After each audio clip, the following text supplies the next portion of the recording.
بسم الله الرحمن الرحیم.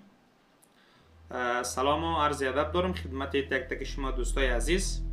امید است که صحت و سلامت و لباس عافیت بر تن داشته باشید.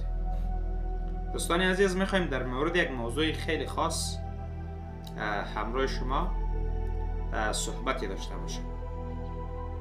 دوستان عزیز، میخواین که یک چیز و یک نکته مهم بفهمین که واقعا خیلی تاثیرگذار در زندگی ما است.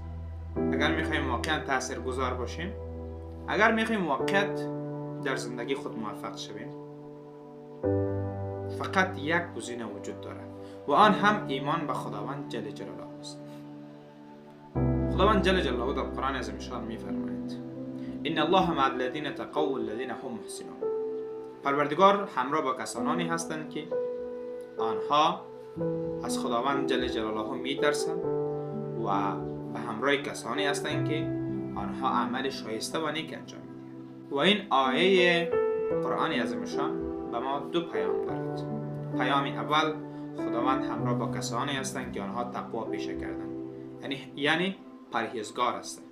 زمانی که ما پرهیزگاری را پیشه کردیم، زمانی که ما از ذات اقدس و مقدس ترسیدیم، ما در زندگی خود موفق هستیم.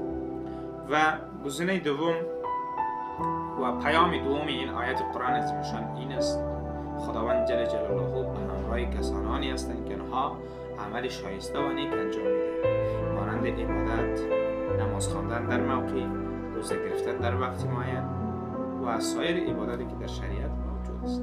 السلام علیکم و رحمت الله.